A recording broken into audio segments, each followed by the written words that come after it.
looks like after all this time, I'm going to finally start to put together a grow closet. The space in the back of the garage appears to be pretty open. The nice thing about it is it connects to the laundry room against one of the walls, so I'll be able to pull air in from the laundry room. I'm looking at these cabinets. I was going to put some metal storage cabinets back there as my box or build something, but I realized that I've got these cabinets here that I really wanted to move anyways. So I'm thinking about trying to move one of these cabinets back into this spot and create about 7 foot high by about 3 foot wide by 2 feet deep storage closet. But this is the first. We'll see how it goes, and I'll keep you updated as I move along. The first thing that I've done is I've purchased a 4-inch piece of piping and a cap. And I'm going to cut a 4-inch hole into the wall leading into my laundry room. You see I've circled out the 4-inch hole using the pipe, and I'll use a basic drywall saw to just cut through the drywall. Hopefully there's no stud there. I should check to see if there's a stud first. If not, I may have to move that hole a little to the right or a little to the left because that's about where I want it. It doesn't have to be exact. That's the side of the cabinet. Okay, you can see that I've cut the little 4-inch hole in the drywall.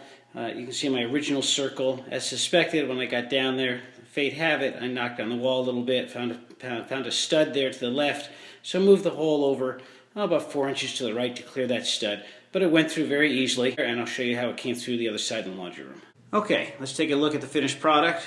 Dryer's pushed back, laundry room is cleaned up. We come down over the side, and you can see that 4-inch cap on top, or flush with the drywall. Should do fine for air intake. I may not explain why I have this coming into the laundry room. The garage gets cold in the wintertime and very, very hot in the summertime. I'm in a desert climate, and I need the air-conditioned air from this room to help cool the lights, where in the summertime that shed pulling from the garage would get extremely hot. And in the wintertime it may be a little too cold in the garage, so this will help keep a moderate temperature in the grow closet. Okay, the next step is to lay in the closet, the storage closet. As I mentioned earlier, I'm going to use one that I had already in the garage, and I'm moving it. It kind of fell apart when I took it apart, so I'm going to have to do some construction to put it back in there. I built the base there out of some 2x4s to lay the closet on. Kind of silly. I saw them at Home Depot for about $103.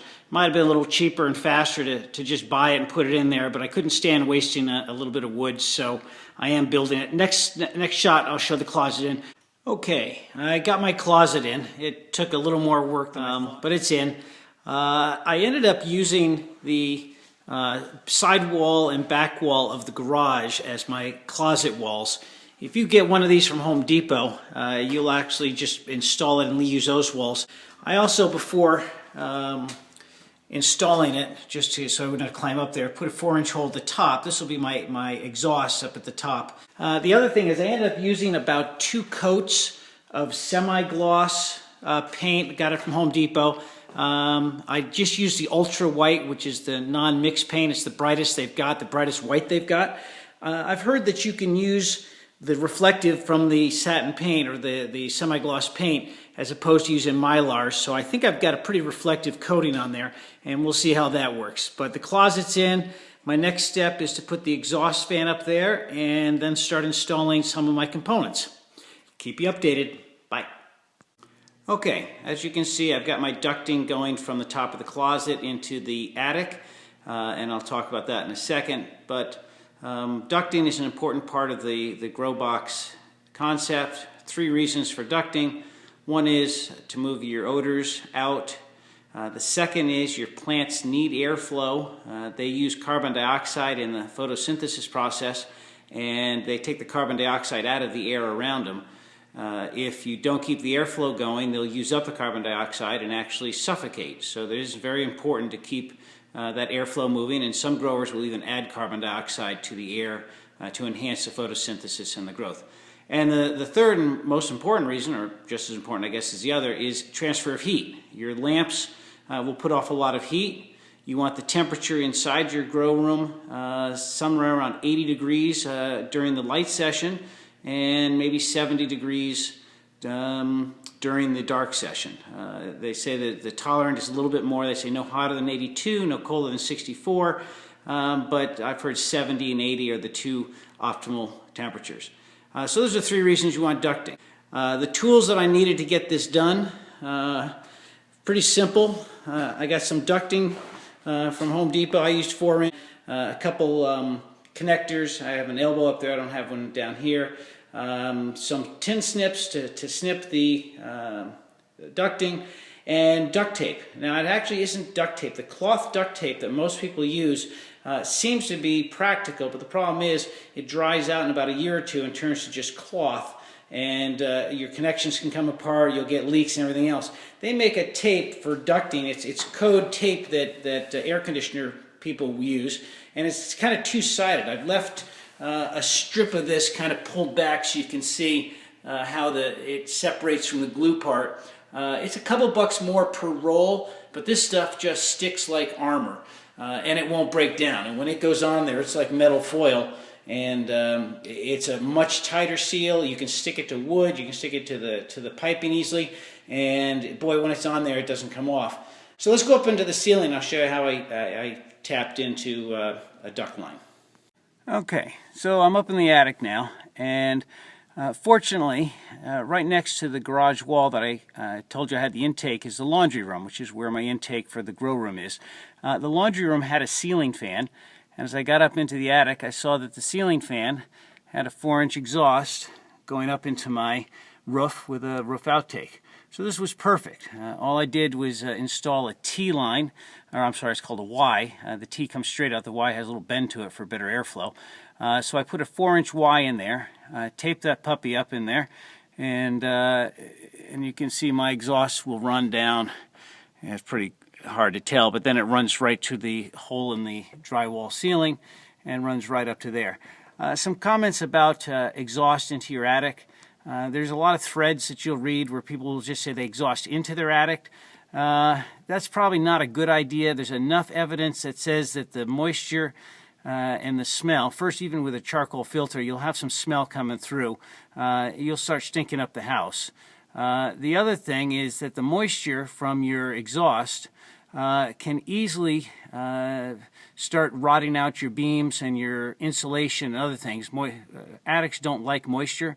And if you're pumping moisture up here 18 hours a day, you're going to create some potential mold and rot. So attics don't like moisture. Okay, our next step is to install our lighting and fan system.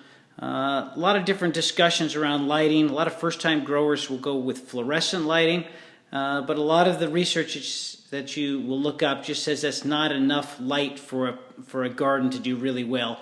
So the HID lighting, high intensity discharge lighting, is the next level up. Runs a few more wattage for your power bill, but will really help with your grow. My closet being 2x4x7, a lot of people have said that 250 might be too small, 600 might be too big, and what might just be right is the 400 dimmable. So I purchased a 400 dimmable HID lamp with a cooling tube, and the cooling tube allows you to keep the lamps cool by hooking up exhaust. It also came, it was a package, kind of a kit, and it came with both your bulbs, your metal halide bulb, which you'll use during your veg, and the high pressure sodium bulb, which you'll use during your flower. They say you can use one bulb, but because of the difference in the light, they say to get a real good grow, it's worth the money to have the different bulbs. What I'll do is I'll start, when I bring my cuttings out of my germination area, I'll either dim the light or keep it high, but keep it no more than 200 watts, probably the first couple days, just to get my plants acclimated to the higher intensity light. In my in my germination room, they'll just have some fluorescent lights, fluorescent tube lights, for the first couple days to get them started. But I want to move them up in the light process pretty quick, so I'll start at 200 and then move my dimmable up fairly quickly. I also have a little fan here. It's a little 4-inch duct fan, so I have to do some duct adaptation to get it on there. But based on the cubic feet of my room, 2x4x7, so 2x4 is 8 times 7 is 56 cubic feet. My fan is a 120 cubic feet per minute fan. That might be a little bit overkill, being that you want to move your air about once a minute, your room. So if you have 56 cubic feet in your room, you want a fan that'll push 56 cubic feet per minute. That'll give you a full room replacement every minute. But if you put filters on, and if you've got something set to ducting, it gets a little less efficient and you want a little overkill. I also got a variable speed switch for my fan, so even though it's 131 cubic feet per minute, I can dim it to a lower volume if I need to. So that's the kit. Oh, it also came with these pulleys that this way you can hang your light and lower it as you start, and then raise it up as your plants come up. So I think I paid about $140 for the whole kit, and I couldn't be thrilled. And here's the transformer with the different dimmable options. So it's a pretty good kit, and I purchased the fan separately. But that's going to be my grow fan kind of ducting setup, and we'll see how it goes. Okay, so we've got the light in, some lessons learned, some re-engineering. Let me go over a couple things. You can see the ballast up top. I think I called it a condenser before, but it's the ballast, obviously. Reducing ballast. I put it outside the closet because it does generate some heat, and I didn't want to add the heat. My problem came in with the actual size of the cool tube light. Everyone told me that 4-inch ducting would be fine for a small closet like this. The problem is the cool tube light was 6-inch. So when I put the reducers on from 6-inch to 4-inch for my fan, so my fan was a 4-inch fan, I ended up having a situation that was larger than my 4-foot wide shed. So I had to put a 90-degree 6-inch elbow on the right side of my cool tube. Now they say don't use 90-degree elbows. But what I'm thinking is, remember my fan was a little overkill. I only needed about 80 CFM, and this was 130 CFM. Every angle you put into a ductwork reduces the efficiency, maybe 20%, 15%. So I'll have a little extra fan power, so I'm hoping that that will overcome the fact that I had to put the elbow in. The other issue is the 4-inch ducting going up to the outside of the top of the closet. I was going to use the soft ducting. This is flexible ducting, but not the soft ducting. I'm still going to order it, but I had this left over. Moving the lamps up and down will take a little more work because I'll have to work with that ducting. It's not quite as soft and flexible as that nice soft stuff you can buy. But this is what I had on hand right now. So this will work. If I have to raise my lights, I'll have to work a little bit slower to crumple that or move that ducting shorter, but easily done. I also put eye hooks in the corner of the entire shed. My intent there is I'm going to do a Scrog method, which is a screen of green method of growing. And that screen of green may have to get raised. So I have it set up so I can put the ropes of the eye hooks in the top corner, and then I can just raise it if I need to move it up a little bit. All in all, it's in, it's ready, the light works, the fan works, I fired it up. Oh, the other problem is this type of cool tube, and make sure you check when you buy them, the way you change the bulb is reaching in through the end.